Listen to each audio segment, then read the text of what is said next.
Okongwu Dibia, my brother, biko o nwere friend chọrọ ịyọ gị. Ife a chọrọ ịyọ gị do imere me obi ya dị m mma. Ife a abụrụ ife ọzọ bụ vidio anyị mere last time.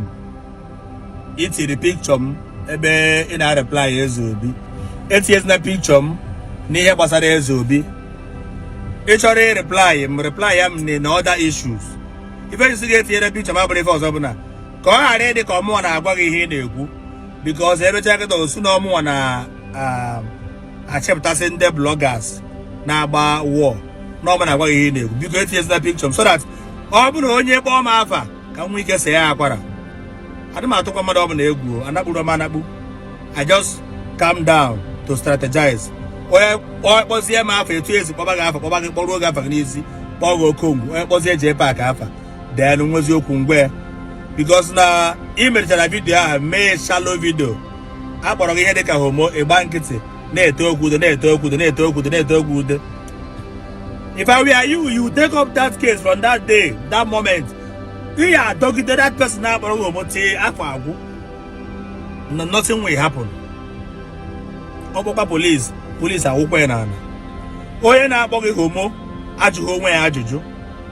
Oh man, evidence. My baby on a garden Asaba with James Brown near National Moko Keke. Who I can easily work on Obi. National Mako. Now the pictures and the videos on the internet. So because if you forget, internet will not forget. If you take evidence near somebody and about homo, in a terrible good, they will watch the video. Go for my pictures. Ebe Attire and here you will. Thank you. This is not my video. I downloaded it as it is. Only if you put it up, we hate it. Ndewo. Okwamadu no lo onwe ya na-achị okwu. Amasị na Okongwu na-ekwuka. Unu nene this video na afife Ezeobi ji makọ. Unu afife Ezeobi na apụsịsị n'ọnụ sị na mme. Onwere onene goduru this video, unu nene sia this video ka nchi ya tazi ya gbuwasịalụ na akụ oyibo nchi. Ka nkwuzie ka o si dị n'ọnụ. Nene no this video mgbe nene sị I'm coming back to talk my own. Okongwu. Ebe Okongwu no. Ị na-anụ ya? Anụ ọya. Ọkwa ebe anụ ọsọ. Anụmanụ mụrụ anụ. Ebe anyị na ọkara gị mma. Akwa ike ga-enye nwago mmiri. A ga-akpọrị gị ike. Ọkwa ị na-achọ ego. A ga-akpọrị gị ike. Anụ m na ị na-agbazi Jpac. Ị na-agwa ma pampas enyi ara. Sị ndị mmadụ kọrọ gị ego ka ị wee na-egote mmanụ ị na-etere ike. Akpọrị gị Okongwu ike.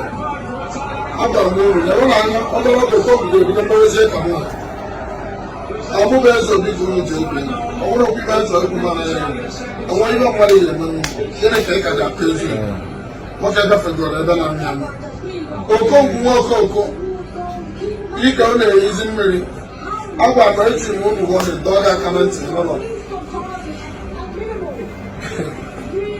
a na-etezi ebe siri n'ike na ebe na okoko anyị ọ ga-ebido mmerụ ka nwaanyị mkpọrọ akpọrọ igwe ike ọbata n'aka ndị ọkpọntụ agaghị elu Okongwu na anwa asa aka mmadụ ị ga-ezuzuru bịa aka nchọ ofu agwa ndị bịa aka mkpọrọ ego ofu onye ka ị gbara ụbọ ndị mọnịja ị na-achọ free money n'ezigbo akpọrọ igwe ike onye m Okongwu n'ike ọ na-afụgbu ọ na-ehi mmiri a na-awazi bampas ọpụlọsọ bampas ma daipa ọ bụkwa na ife a ka ọ ya abịa ịzọta ọchịchị ime ịma nchekwa ịma nchi you can never support you because ikwu mgbe ikwu sị na ị ga-apụta ka ịzọ ọchịchị. I was very happy. I prayed for you si Chukwu mee ka i win because abụ m mmadụ bụ na ife nye ọganiru mmadụ na-atọ m ụtọ. I want everybody to be ranking, especially in the Omenala. I don't can do Omenala na rank. I man I adọchi ya takwa our culture back. Mana afọzem na ị na-achọta okwu too much. Mma akọrọ ụnụ my next video, mma akọrọ ụnụ my incantancy nwe mgbọsị nje na nke Ezeobi.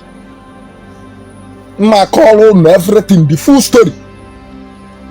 Ezeobi ike ma eshi mmiri, ozugokwara uwe. Ịma na agwa gị na fiam ị naghị eto police station. Ma ọ bụ etobe onye ga-atụ n'alụsị tobe onye si n'omebi afa mana ya na-ekwu maka mmadụ ka eji kwuru ogbu mmadụ ekwe ka mma gaa ya n'azụ. Ezeobi achọkwu ngwa okwu n'ọlụ onwe gị n'ọlụ onwe gị. Ịma na ndị otu ị na-abụfa kpata ego akpata peace and ọganiru, mana nke bụ ọ dị ka ịkpata ego were ya na-achọ okwu. Ọ bụrụ na agụba the richest native doctor na ịnọ na top 5 or top 6 ilu ọdụ top 8. Chimarin temple ọfịa afụrụ agụ na Asaba eke ife onwe times 10 ofu ụzọ imekibe ya so ofu ka ị ka mekigodo ahụ dị ona. What of you nweruzie ụdị ego onwe aya nụrụ ya ife mana ọzọ na-asị na Okongwu ada ekwuka n'ọpụtakwa anọkwa olu onwe ma na-achọ m anọkwa olu onwe ma na-achọ m. No problem, share this video.